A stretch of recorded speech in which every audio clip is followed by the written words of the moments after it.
Hey everyone, excited to kick things off with our portfolio interview where we're going to be sharing the thesis for why we make each of our investments. I'm with the founder CEO of TapRm, one of our earliest investments that we made, I believe in 2018 or 2019. For the first investment, and so welcome, Jason. Thank you for joining us. Excited to dive in this. The thesis of kicking these off is really, again, to go over the thesis for why we ended up investing in each of our portfolio companies, and then hearing from the founder about the development of kind of the thesis of their own company. I know in particular with TapRm, one of the things that really stuck out to us from the very beginning was that the business of marketplaces, there's a lot of different ways that you can structure marketplaces. And the structure that you had from the very beginning has evolved, but one that showed that you can actually, by offering a unique value proposition to brands, you can really kind of disrupt what a marketplace typical business is. And I think as investors, when we typically see marketplaces pitching us, usually it seems like it's going to be, okay, it's a simple certain percentage of take rate that you have as a business model. And that has its own challenges in having to be responsible for a big marketing budget that you have to do to drive traffic. And you came up with tons of hacks kind of along the way to really disrupt the future of marketplaces for the beverage and alcohol industry. So excited to kind of dive into that. But maybe to kick things off, just kind of first background question, maybe give a quick overview, high level on what TapRm is, and then kind of think about how you ended up defining what the real target market is that you were going after. And certainly there's an expanded market that you can certainly be going after over time as well. But maybe just quickly share what TapRm is and kind of how you define the core target market. Yeah, thanks, Guy. This is very exciting. I can give TapRm in a nutshell. We are a platform that makes it very easy for beer brands and hard seltzer brands to reach any of their consumers, whether those consumers be bars, restaurants, supermarkets, or people at home. The core idea being you sign up with TapRm, you pay a monthly fee, you send some product to our facility or our warehouse, and within a week or two, you now have access to all those consumers in a really efficient way, even from your own website. There's little pieces along the way, but that's kind of the TapRm in a nutshell. We're growing from there.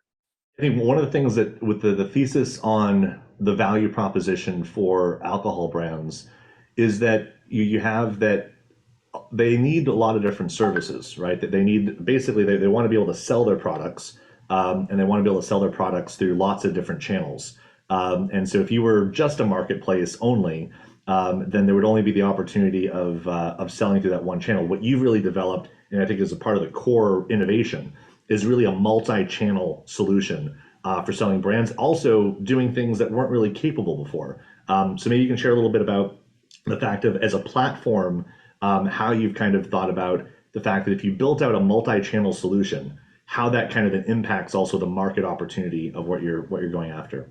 Yeah, absolutely. You have to understand a bit about the traditional beer industry to really know how many problems we're solving, because the average beer brand, going back all the way to Prohibition, is required to have one customer. You can either have a customer come pick up at your brewery, but that's a pretty small brand or supplier. Your only other customer in today's world is actually big distributors.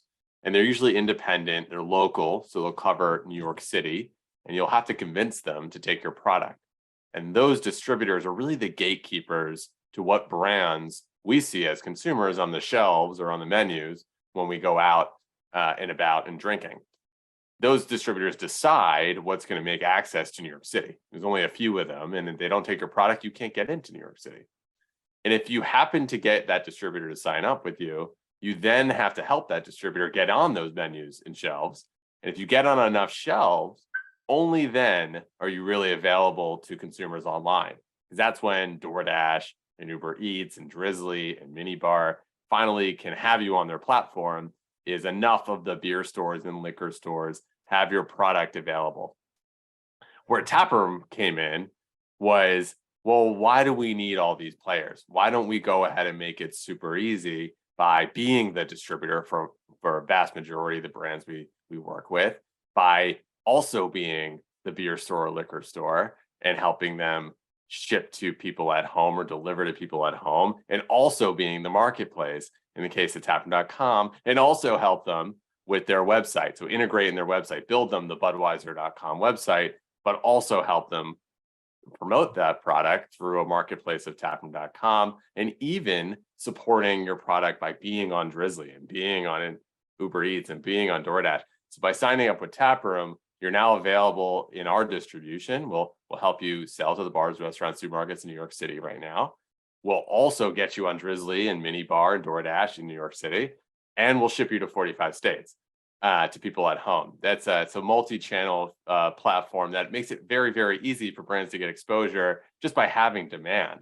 Whereas in the old days, or even without TapRm today, you would have to go find a distributor first before you had any demand. And even if you had demand, you couldn't access those people at home. They couldn't drink your product until you had convinced other middlemen along the way. So within a couple of weeks now, you can unlock consumer demand that maybe was pent up, or maybe you just wanted to post on TikTok a few times and see if anybody liked it. You couldn't really do that before. So that's why the multi-channel approach really works. Is you might have a handful of bars, a handful of supermarkets, a handful of people at home, a handful of offices. It may not just be one and two. So if you can access all of them, all of a sudden you know whether or not you have a product that really has traction, and that's when you can really pour fuel on it after. And that's our entire mission: is take brands from 0 to 3 to 4. And when you get to 3 or 4, then you have enough demand, enough traction that you can get to 100, because the big distributors will start picking you up. Those local, independent, big players, the big retail chains like Target and Walmart will then pick you up because you've shown that customers love your product. They're coming back and ordering it both on marketplaces and on shelves and on menus, even on a small scale.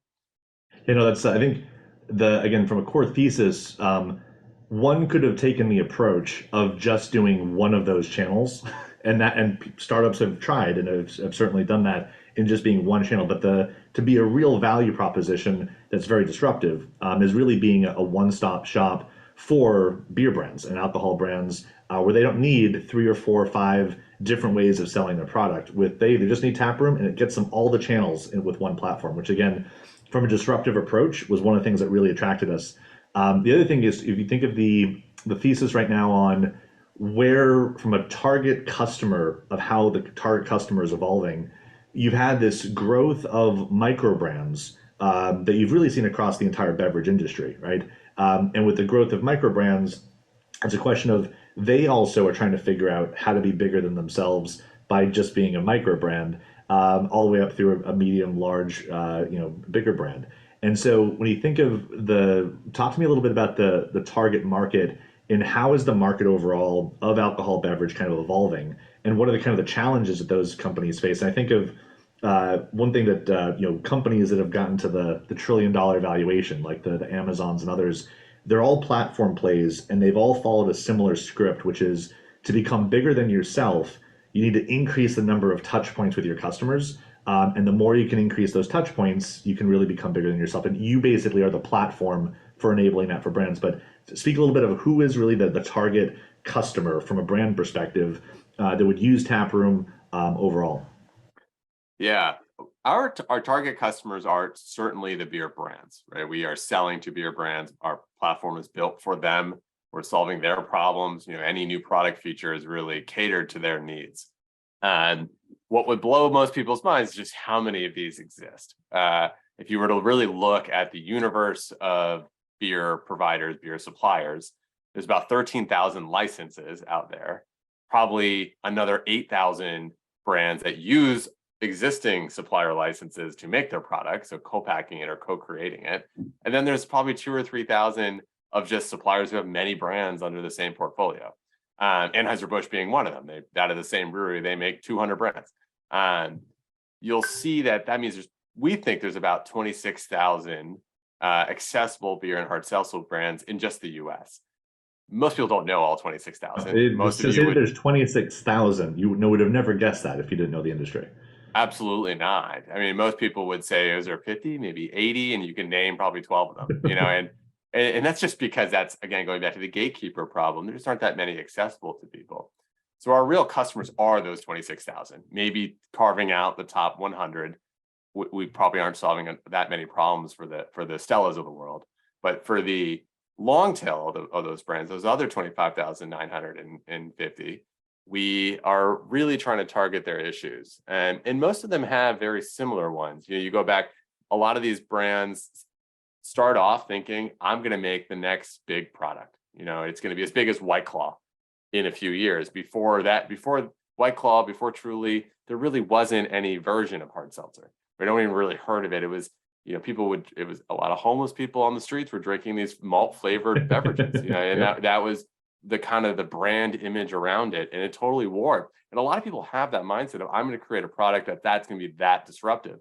Or you go back to even New York, the really dark IPAs, these like really fluffy IPAs, other half kind of created a brand around it.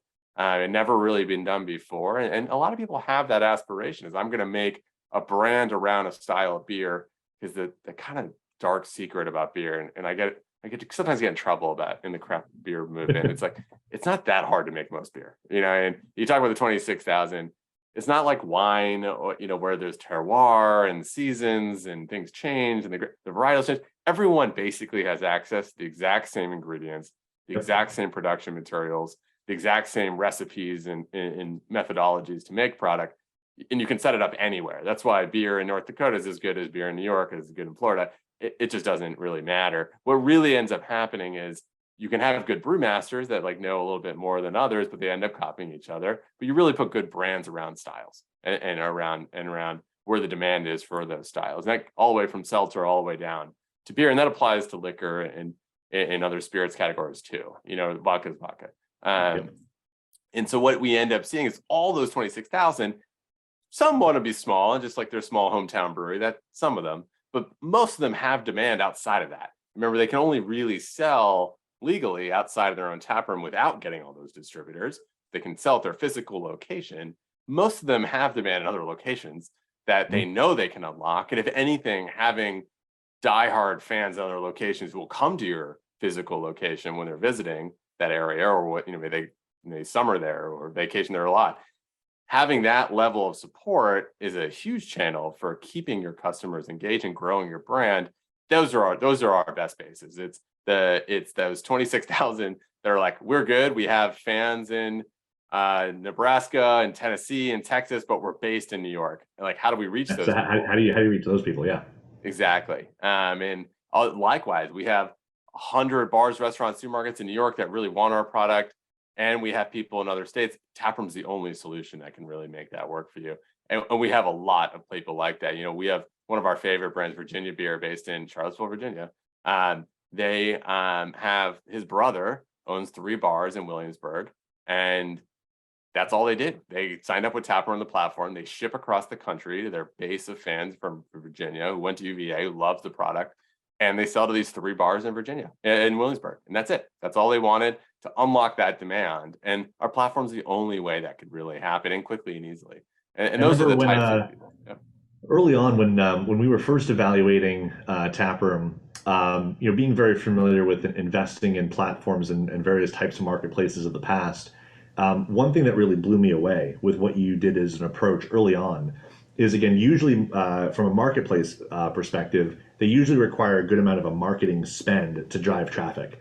And something that you figured out hacked really early on is you were able to get to millions in revenue without really spending any marketing dollars, which in most people, it's like, how is that possible? And it goes to kind of a clear, you had a handful of these very unique hacks about how to build a platform and a marketplace in a way that's really never been done before, that I've ever seen in terms of almost any direct to consumer with like a B2B2C play.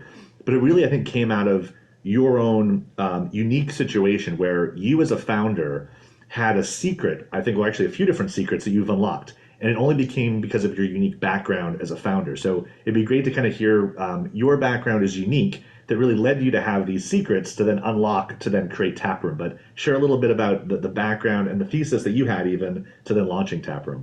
Yeah, I mean, very easy to call them secrets, but really they're trade information that had not reached the venture and tech community in any form. At the basic level, I go all the way back to what I was saying before. The big problem for breweries is they can't reach their customers legally. And so one of the secrets in there is while a brewery, Anheuser-Busch all the way down to Virginia Beer, cannot give money to a bodega or a beer store to carry their product, which is very different than if you're Coca-Cola or if you're a chip company, you can spend $1 million to be on the shelf at all the Walmarts. You can't do that in beer. You can't give the retailers, the beer stores, any money at all to promote your product. And so the first iteration of e-commerce to sell to people at home was the Drizzlies and the DoorDashes, where they would just send orders to those locations. But that also allowed the Anheuser-Busch's and the Virginia beers to spend money with Drizzly. So they could spend big marketing dollars with Drizzly to promote their products, because Drizzly wasn't licensed as a retailer of beer. They were just sending orders.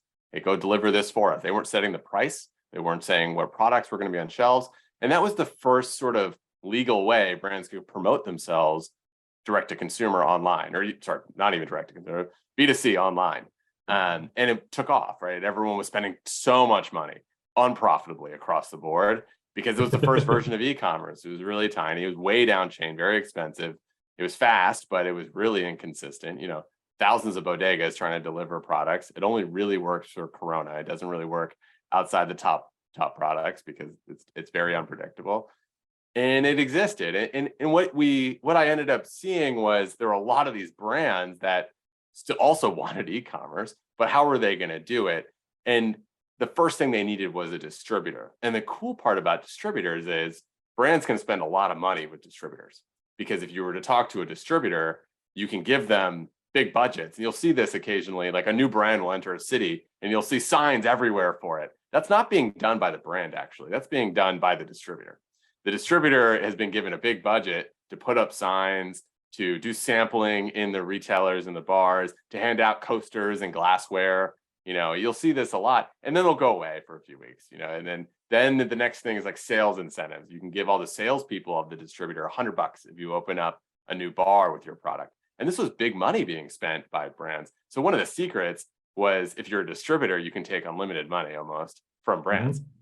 So now the next thing is, if you're a distributor, how can you also sell online? So the next kind of secret that we sort of figured out, or I figured out, was there's a couple of these places that have a dual ability. Some distributors can also sell to people at home. And these are old licenses that used to be to help bodegas share inventory between bodegas, because the big distributors couldn't supply them all effectively. But it actually ended up allowing some distributors to open up a storefront, sell right out the front door, and ship to people at home. No one ever thought about e-commerce in those days. That was not at all in anyone's mind.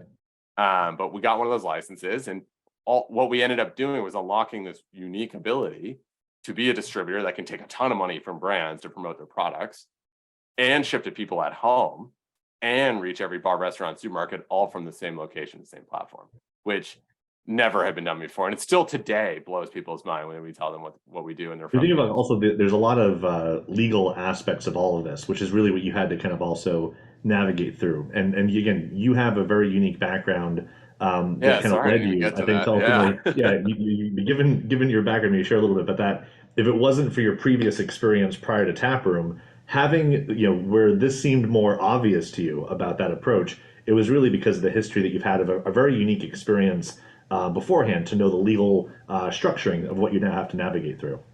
Yeah, I mean, just a background. So I'm a lawyer by background, which obviously helps in this industry. And I went from working on big deals in the alcohol industry, big M&A actually. Anheuser-Busch InBev bought SABMiller, $70 billion deal. I was on the SABMiller side. And I went from there, and I actually got to help launch the venture arm, the disruption arm for Anheuser-Busch InBev. 40% of the world's beer, massive business.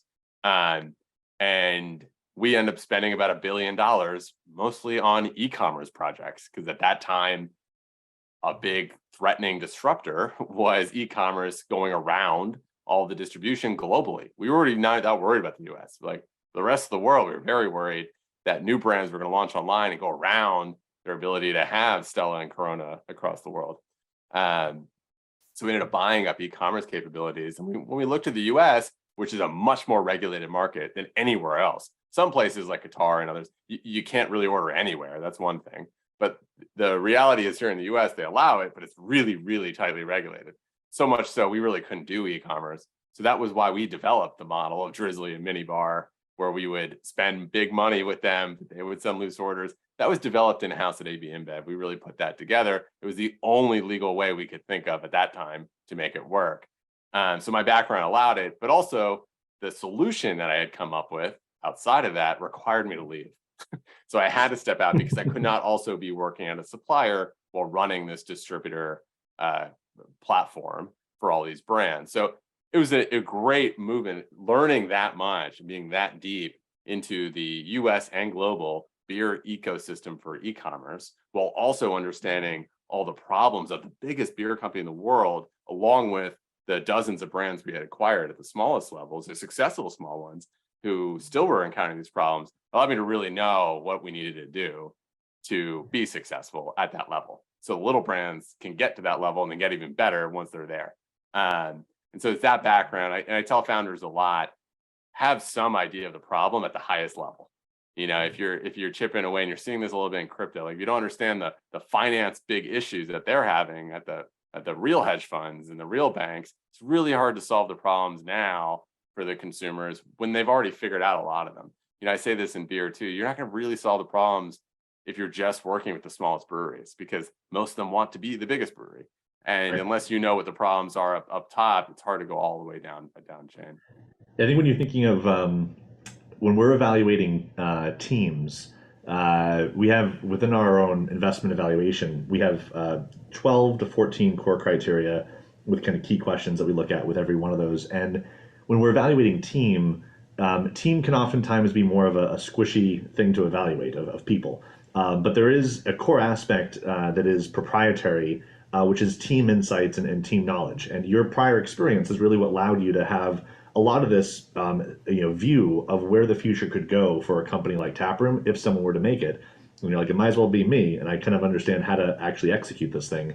And again, a few things that you did really well right out of the gate is that you figure out a way to be able to be hyper capital efficient. I think in the world that I've seen, the more early stage kind of pre-seed seed companies we're investing in, it's remarkable to see how much faster they're generating meaningful amount of revenue without really raising that much capital. And your model not only allowed you to generate millions of dollars of revenue without spending any dollars in marketing, but it was also not just top line revenue. You also came up with a really innovative play because you were taking on so much support for doing multi-channels. Your take rate of how much you're able to take in terms of cash flow was significantly higher than like your typical 5%, 10% take rate on sales, because you're adding that much more value proposition for your brands. You also have a much more optimized overall marketplace and overall platform than if it was just one silo and one channel.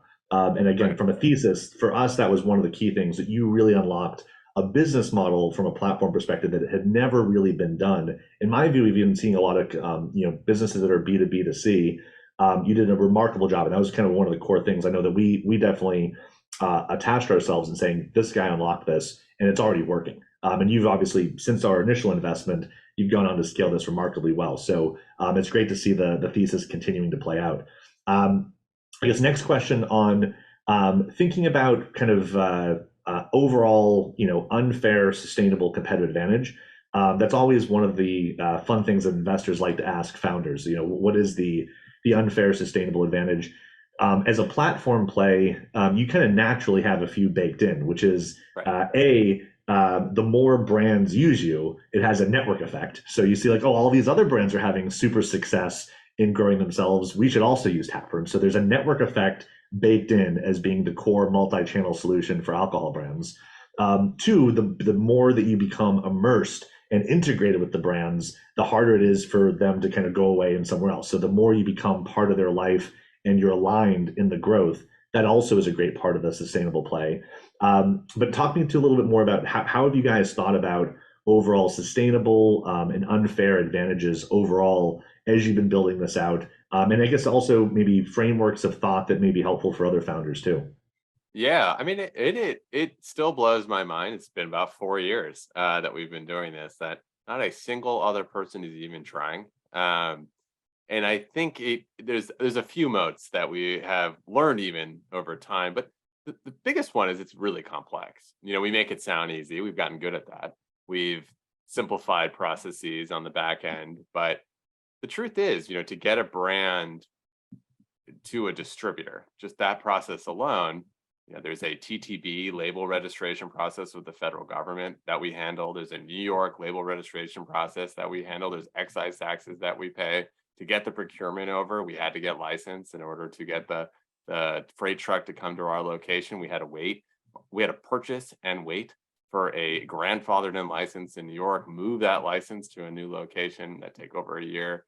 We have to regularly report every month, every single gallon, by the gallon, not by dollar, by gallon, Wow. of product that moves from location to location. We get audited regularly. From the moment we ship it to someone at home, there's ID verification. For the accounts that we drop off, we have to verify their certificate of authority. We have to verify that they have a license. And then we have to report every sale every year of every single bar, restaurant, supermarket we sell to and how much we sold. And those are like little things that just like maybe are impossible to do. If you're starting off, you don't know that much about the industry. And if you're too big, you're not going to really understand the nuances of it. It's going to take forever. So we've seen that side of it, that mode, the complexity mode is tough to overcome. Then there's like sort of this like other nebulous just experience node, right? Like there's the industry has rules and it has laws and it has all these things that I just referenced, all these like things, but some of them actually don't matter. And so like there's some element of like just being around it, what's important, what's not. And you also know how to help these brands work. Like in the case of selling to a bar, right? There's a methodology to doing that. It is not, you can't cold call, you can't just send blast emails out. It's not like traditional digital or venture-backed outreach. We literally have an individual that stops into that bar upon request and samples the product, teaches them about the product, teaches them how to serve that product. Because even more important than making the sale is making sure the bartenders know how to sell it to the people on the other side of the bar, or else a product they never heard of is never going to get purchased. And so it's like things like that, just those levels of industry knowledge, general complexity, that's a big moat already. That's why no one's really trying to do what we do. And then lastly, we've built a ton of technology around it. And that technology has enabled us to take on hundreds of brands, more than half of which we represent exclusively on the platform because we are a distributor for those products, meaning we are exclusive, they're exclusive to us across the state of New York. And as we expand more states, and if they'd like to leave and go into bigger distribution and then hit certain levels of growth, they actually have to pay out our contract. So if they want to go to that big distributor, we have the exclusive rights to those brands to sell to the whole state. They actually have to buy it out. That's mandated by law. And so that's an institutional moat, a technological moat, that's a complexity moat, and there's an industry just knowledge moat that we've always known existing, which is why we really still today, 4 years later, have not a single competitor in the market. There's some of the wine and spirit side was a little easier, but in beer, it's really complex. And it's going to drive us for hopefully a long time. I think you're also going after a model where it's always exciting when you find the potential for kind of a winner take most or a winner take a good portion of. And again, there's to your point, there's a lot of reasons of why the industry doesn't need 5, 10 tap rooms. You need one great tap room, and from an ROI perspective, the brands. Well, this is a great ROI for them because it significantly reduces their own costs of having to manage multiple channels.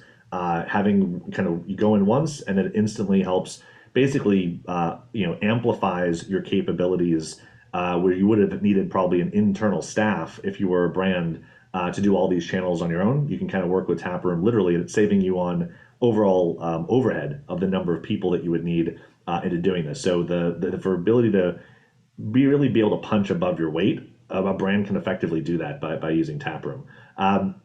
In thinking about the I guess the future of the industry, I guess what's your thoughts on right now about both the future of I guess the alcohol industry plus with the overlay of kind of TapRm of kind of how you see going forward the future. I guess any kind of core without giving away too much of exciting things of how things are evolving, but directionally, I guess how do you see the industry going forward? Yeah, I mean, TapRm aside, the industry itself is going through a pretty major tectonic shift. It is moving the brands that are popular, styles that are popular, the products that people are buying are rapidly changing, and that has never really happened. Every summer is the summer of a new product in the beer or hard seltzer industry, and the next summer those products are not big anymore. And what you're seeing is consumers are really driving taste preferences for the first time. It's not pushed out onto the shelves. This is what you're going to take. This is what you're going to get. This is what you're going to like. You're going to see a Super Bowl ad. You're going to buy it. It's consumers are dictating what we like, what we're trying, what we want to see, and we're telling people what we want to put on those shelves. And a lot of that, and this is my vision of the future, is due to e-commerce. It's especially in the wine and spirit side, which is much looser and much bigger right now, and people ship all across the country. 80% of wine being bought right now online is right from the vineyards on wine of the month clubs. And that is the consumers taking power back. We like that vineyard. We want them sending to us every month. We love that product. And all of a sudden, the distributors have to go find those products. They have to go say, well, we're missing out on that one vineyard in California that's shipping into Utah, and I'm a Utah distributor. I'm not capturing any of that. They're shipping to all my consumers. They're taking share away from my other brands. I need to go find them. That vineyard in California now gets a lot of power. They can say, here are my terms to take me on exclusively. Here's what you need to do to support me. Here are the margins you're going to take. For the first time ever, the brands get to dictate that because the consumers are dictating demand. And even more so, they're testing and iterating those styles at another pace. So brands, for the first time, you saw this Boston Beer Company this year, they launched a cocktail in a can called Bevy. And they were like, this could be huge, this could be not. Let's launch it online and see. They spent $20 million launching it across the country and realized no one really liked it that much. That saved them $100 million of a traditional launch through mass distribution to see if it would have worked. And that's the first time you're seeing even the big companies just testing big time styles using consumers as their test case instead of the distributors, because the old way, and I've been in these conferences, they have massive parties at Anheuser-Busch every year. Like they went out a whole hotel in Vegas for all the distributors, and the brands would come and put up big booths, and they would try and pitch the distributors on what they should buy, which is a weird way to think about how demand is created in this industry, because Very it should much be the so. consumers that come to that conference and pick what brands they want to buy, not But the legally, family-owned. you can't do that. Right. And so that's where you're seeing brands are changing rapidly, largely due to that e-commerce capability to create demand, but also iterate and change. So I think you're going to see the next 10 years, it's going to be hard to keep up. Like I think every couple of years, you're going to see whole new styles, new brand trends. I think even you specifically, if you fit a demographic and you live in California, and you're going to see different brands than I see. Totally. And not just because it's a craft beer regional, but like totally different brand styles and versions and can designs. It's going to be totally different. And that's where I think the future of the industry is going. It's going to be, and then eventually it'll consolidate again. But I think the next 10 years is going to look There'll be a another lot wave like of that. consolidation at Yeah. some point. I think it's interesting with the model that you've developed. It would have never really initially been possible had alcohol brands not been able to market directly to consumers. And it created a scenario, a problem that needed to be solved. Is how do you effectively get alcohol brands to be able to more readily be able to market themselves legally in a way that they can actually spend the marketing dollars effectively. When you think back to just the early beginnings of Taproom, being able to have a place where the brands effectively through Taproom can do can direct their traffic to get sales, but all with under the compliance of the law. And that structuring that in the right way is really what was great for the brands, great for Taproom, but it's a very unique scenario only in a situation where you have something where you couldn't directly sell to consumers in the first place. And so again, really, it shows when you try to figure out making hard stuff easy. And you've certainly made what was very hard for brands to do exceptionally easy to scale.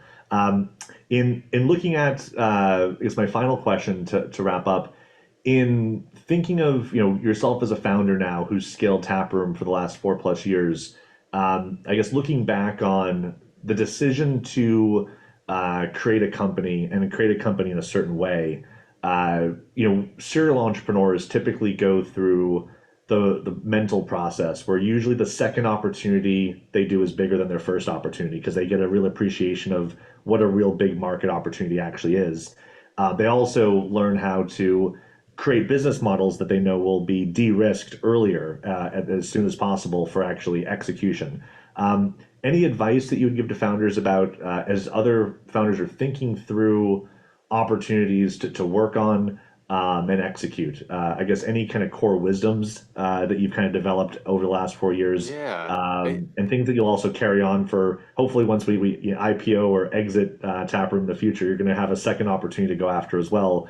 The things that you think about core truths when it comes to figuring out this is the opportunity you actually want to work on, and knowing that you're going to have the conviction when you're defining the market and defining the market strategies, that you're going to have a good shot of success. yeah, I think I'm gonna say this in a way that sounds like I didn't do this, but I certainly did. But I think the reality is don't chase the fad. I think that is the big one, the big truth that we've kind of learned. Even when we started Taproom, e-commerce was very hot. Starting marketplaces was very hot. You were getting 3, 5, 10, 20x revenue kind of multiples on marketplaces, which from an economics perspective, and everyone in the industry knew this, I promise you, from the venture capitalists to the founders, all the way down. But for some reason, it was still okay. That you were talking about 500-year returns on those margins. Yeah. It just didn't work, and it was very hot. And we a little bit chased it. We still kept our vision, we still kept the model, but we knew if we had a marketplace, then people would be very excited. Then we obviously shifted as that changed. The marketplace still is great, but it's not a highlight of the platform anymore. And then a little bit like B2B SaaS became very hot. And it is very hot still, probably. And we a Yep. little bit chased that. Like that's how we positioned it. And then like now, profitability and distribution as part of our cash flowing business is very hot. And now we're doing that a little bit. But the truth is, behind all of it, we just kept building. And we kept building the platform that we always wanted to build while kind of just a little bit structuring the focus, where it was. I think that maybe was a little bit of a mistake. I think in the very early days that we just stuck to our guns, and it's hard to look in hindsight because who knows, Sure. raising money and excitement around what we're doing changes. But if we just stuck to our guns and gone exactly to whatever strategy we had at the time, ignoring the noise, ignoring everything else around us, especially from the external venture community, the external tech community, if we had just stuck to our gun, this is how we should build this in the right way, in a smart way, I think we would be a little bit ahead even. We're already pretty ahead, but like further ahead. And I would say to founders out there is like when you're searching for those ideas, don't just say, okay, crypto, I can get money. Like, well, that maybe not true anymore, but it was like it don't just go look for a crypto idea. Like find an idea that you want to be passionate about, no matter what happens to that field. Because the truth is, I did not think this was going to be going on 4 years later. Like I started this thing, I really did not think we would last this long. It was a crazy idea at the time, and it got better and better and better. And the reality is, you're going to be doing this a long time, and I probably have many years ahead of me too. Like this is something you're going to be stuck with, and fads are going to change rapidly. And I think that too is going to change faster and faster changes. And you don't want to be stuck doing an idea you hate, but also that the community hates. That underlying it all, there's nothing in there that has any value, that can't actually create a business. So find a business that no matter what the fad is, you can still be great and huge and you love the opportunity. And that sounds a little fluffy, but it just means have a real business. Yep. Find an opportunity that's a real business, underlying everything behind it, all the economics are right, without any of the buzzwords kind of soaking up anything that you're doing on the front end. I think also the vision that you had was a much bigger vision than I think than what many entrepreneurs that have gone into the overall alcohol industry have done. And I think it's also making sure that you have a truly big enough vision that you can grow into, and you've Yeah. consistently kind of evolved and executed towards that big vision. Thank you very much. I was getting really excited to kind of reminisce about even when from the very first time we made the first investment in Taproom, and seeing how you guys have scaled. And again, really, I think you've developed now a really, really important platform for the entire industry. And when you think about again, from an investment thesis perspective, we like to invest in things that are needs and not wants. and also things that are not going to be going away. And people drink alcohol now; they're going to drink alcohol in the future, and alcohol brands will continue to need ways of selling their product and doing so in as many ways as possible, in as most optimal way of doing it as well. And so again, from us, it fit into really well the thesis of this is something that good times and bad times, everybody's drinking, and it's a good part of the future. So thank you very much again. I'm excited to have this as the first portfolio thesis video interview, and looking forward to continued success with TapRm and working with you guys as you continue to scale. So thank you. Yeah, thank you, Sky. I appreciate you having me.